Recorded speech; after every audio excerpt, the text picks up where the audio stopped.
Do you want to get a job at Vogue? Do you want to get a job at Sephora? Or do you want to get a job at the dream company that you love? Heck yeah! Hi, this is Vishal Kali from Fashion Marketing, and in this video, I'm going to share with you a step-by-step process on how to get a job in the fashion industry. You can use this blueprint to break into the fashion industry or get a job at any company you like, even outside the fashion industry. And after watching this video, you will stop asking how to get a job at Vogue, how to get a job at Sephora, because you will have the steps down.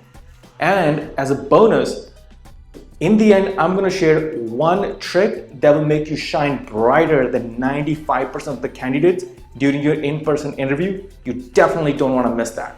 So let's dive right into it. So let's get started. We're going to look through 4 steps to find a dream job at a fashion company. So these 4 steps are, we're going to show you how to research the target company, what to do before you apply, how to apply, and what to do after you apply. So you can use this blueprint for these 4 steps to find a job at Vogue, Sephora, or any other fashion company, or any other company that you actually love, not necessarily in the fashion field. So let's look at step number 1. So how to research the target company. So typical way of researching the target company is you can go to the company's website, read their blogs, check out the social accounts, see what's happening, what the company is talking about, and what is the company's ethos. Like, do you see yourself fitting into the culture? Second is set up Google alerts. This will allow you and send you an alert in your email every time the company's name is mentioned anywhere on the web. And third is you want to find out what are the company's employees saying. So let's see how we'll set up these things. So to set up Google Alerts, you will just go to google.com/alerts and it will give you this box right here. And you enter the name of any company. The minute you enter the name of company, it will give you an option to say create alert. And once you click on create alert, you will get this window that gives you options like how often you want to get the alert, the sources, the language, and so forth. I typically send it to my email. So I didn't want it to show my email here. So you will click here and you will say update alert, and that's it. So now every time, so let's say if you have set it up daily, every time Zara's name is mentioned on the web, I will get an email alert. So this will allow me to understand and see what people are talking about this company. Are they launching any new products? Are they launching any new type of technology they're adopting, and what's happening with the company? Next is you want to find out what the employees are saying, because are people happy working with the company? So I use a site called glassdoor.com, and you can go there and there's a section that says company reviews. So once you click on that, you can enter the name of any company and it will tell you the reviews that people have written about this company. So this is like Yelp for companies. And read through the reviews of your company and are people happy, the employees who are currently working with the company or the employees who used to work there but have left, and see what they're saying about the management, what they're saying about the pay structure, what are they saying about the company culture, so on and so forth. And this will give you a good feel for, is this the company you actually even want to work with, or are you just romanticizing that since it has a good brand name, this will be a good company to work with. Another one you want to do is you want to research the competitors. So you want to find because the reason you want to research the competitors is you want to take a look, what does the competitor landscape look like? Because the goal is to see if they are one of the key players, then you know that they're actually going to be in business for a while.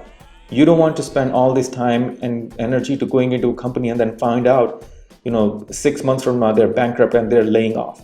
You want to research on how are their competitors more innovative than them. What are people saying about their competitors, and you can use the same site as well. So gather this information to validate that is this the company you want to work with or not. So let's say you have found the company and you love it, the competitors are great, the landscape is great, the employees are saying very good things about it. Now you move to step number 2 is what else to do before you apply. So Mary Alice, founder of Glam for Good, says research whom you want to work with and reach out to them directly. So what does that mean? So it means you want to find the target person. The biggest mistake people make is they deposit their resume through the online, and company is getting thousands of resumes. So your resume is not even going to stand out and hardly ever going to make to the person to actually look at it. A lot of time there will be an algorithm who's researching for keywords in your resume, and if your resume doesn't have those keywords, it's not even going to make it to the HR table. So you want to bypass that and you want to find the target person who is actually either in your department or through HR, the person you can connect with and the person you will eventually send your resume directly to. So let's say if you want to get a job in marketing, let's say you want to get a job in fashion marketing. So go to the company, find out in their marketing department who is their marketing manager or director of marketing or social media manager, content manager, whatever field you want to do into. Also find out who the HR manager or director of HR is. And how you can find them? You can find them on LinkedIn, you can find them on company's About Us page, or you can just Google the company's name plus the person's title. So you can do, Zara plus social media manager or Zara plus director of marketing LinkedIn profile, and you will get the results. So write down, at least 2 to 3 people here and at least one person from HR. Now you have found your target person. What do you want to do? Start monitoring their social media, LinkedIn, and blog posts, because goal here is to develop a relationship with them, and the goal is for them to notice you. So you want to monitor what they're writing about, interact with them with intelligent responses. So if you find their Twitter account, if you find the blog, see what they're tweeting about, see what they're writing on their blog about, read their blog post, comment on it. If they're tweeting about something, intelligently respond to their tweet. Do this for 2 to 3 weeks and then send them a message. If on Twitter, to interact with them about the topic that they are passionate about. So this topic doesn't necessarily has to be about the job. It can be something that they're personally interested in, because your goal is to develop a relationship here. Another thing you want to do is attend events hosted by the company if you can.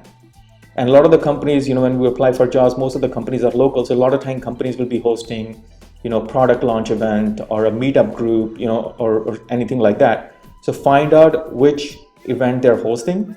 And at this point, since you already have the name of the marketing person, HR person you want to talk to, send them an email before the event. An email can be a single one-liner that, hey, I see you're hosting a meetup on content marketing.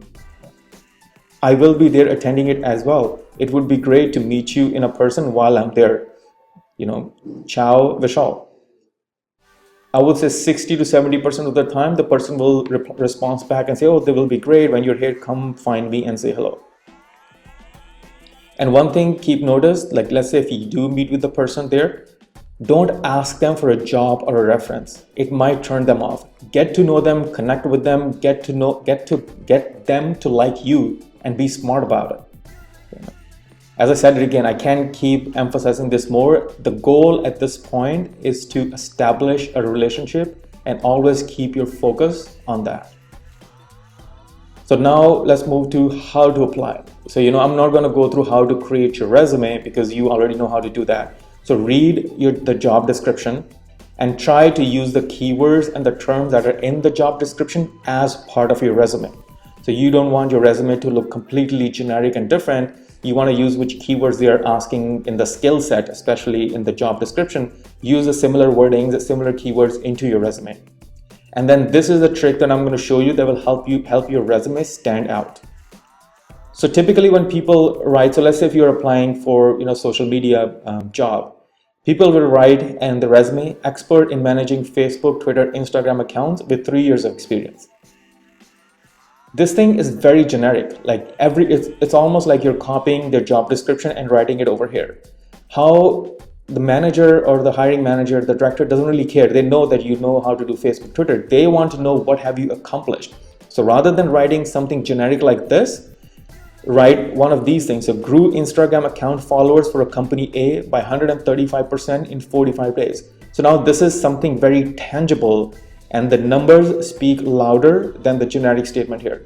You can also write applied strategies leading to 58% increase in Facebook post comments. So find out what things you have accomplished in your past job, or if you're brand new, you're just graduate from college, you don't have any job experience, look at your own Facebook account, or your Twitter account. How did you grow your own Twitter following? How did you grow your own Instagram following? And you can write those as, grew my Instagram followers by 50% in 2 weeks. So write those statements right here and it will help your resume stand out. And try to look at the job from the hiring manager's perspective. So the hiring manager is looking to find somebody to work for him because he's too busy to do that work. He has so many other things on the plate. So he wants somebody who can come walk in, take the job and be good at it. And he also wants to make sure that he can actually rely on the person. So think about what the manager is looking for and try to fit into that mold. I had a conversation with Madan Ahuja. He's the director of talent acquisition at LeTote. And I was asking him, when LeTote looks at resumes, what exactly are they looking for? So these are the three things that Madan told me. He said, when he's scanning somebody's resume, he's looking for the exact experience that the job description needs. Does the candidate has that exact experience? So how do they do this? They look for the exact terms that are being used in the job description. Does the resume has those exact keywords or exact terms? A non-job hopper. So he's looking for somebody who has stayed at a place, because for a company to hire, it takes them a lot of time and effort and money to hire somebody. But they don't want to hire somebody who jumps jobs every year. So they look at consistency. So if the person has worked at 3 different companies, are they staying there for at least between 3 to 5 years, or is he jumping jobs every year? So if you are jumping jobs, it might not be good for you. Third thing they look at is a growth in career. So for example, did this person started out as social media manager and it's been 10 years he's been working in the field, and is he still as a social media manager? I mean, there's nothing wrong with that, but LeTote will look at it as, have they progressed in their career? So if for first 3 years he was social media manager, did he become senior social media manager, or did he become like a lead social media, or became like a director of social media? So is there a growth pattern in his career that tells them that the person is actually smart, he's spending time learning about his topic, and he's actually getting better? So there is growth in his career. So Madan looks at these things before he actually even says that this resume is okay for me to pass on into the hiring manager. And one other thing that Madan mentioned, which was really great, that you want to find out, do you want to work for a small company or do you want to work for a large company? So there are pros and cons for both sides. So for smaller companies, they are looking for exact experience because they don't have time to train. They want somebody who can come and take over the work and just run with it. But that doesn't mean you have to have 10 years experience. If you have 2 to 3 years of experience in that particular field, you're pretty good. So this might not be the right fit if you are a recent graduate. Larger companies, on the other hand, have a time to train. They're good for recent graduates. You have leverage to make mistakes. But larger companies also have better pay, but they give you less equity. So smaller companies, the pay might not be that big, but you actually get more equity. So find out, which fits for you and pick accordingly. So do you need to write a cover letter? So Rachel Roy said, I read cover letters. That's your opportunity to tell me your story. So I can look past your resume and see who you are as a person. So I would highly recommend writing a cover letter. And what do you write about in a cover letter? So this is a basic blueprint that I use when I'm writing cover letters for myself. As I write one story about you that highlights your personality. How would you fit in a company? How do you think the company is a great fit for you? And about 1 to 2 mentions about something you've heard about the company in the news that were fascinating, because that shows that this is not a copy-paste cover letter. This shows that you have actually done research on the company and you're interested in working, because no company wants to hire a person who is not really excited or interested in working there. And this is a good place to start and try to gear the wording in the cover letter according to the company's culture.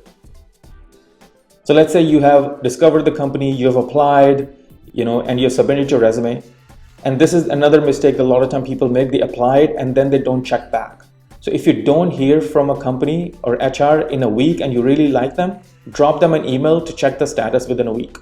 So you will not appear pushy. The company will actually appreciate your initiative. And let's say you have, the company loves your resume. They called you in, like, let's do an in-person interview. So before you do the in-person interview, these are the few checkpoints that you should look at. So review the job description again so you're familiar with it.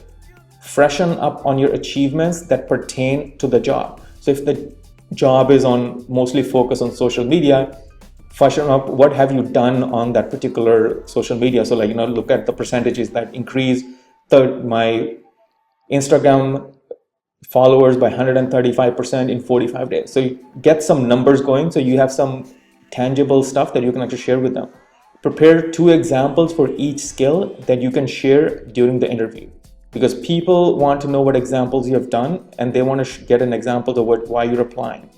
So research their competitors, know what sets them apart. So you don't have to spend too much time here, but you want to have like a ballpark of, which are their top 3 to 5 competitors.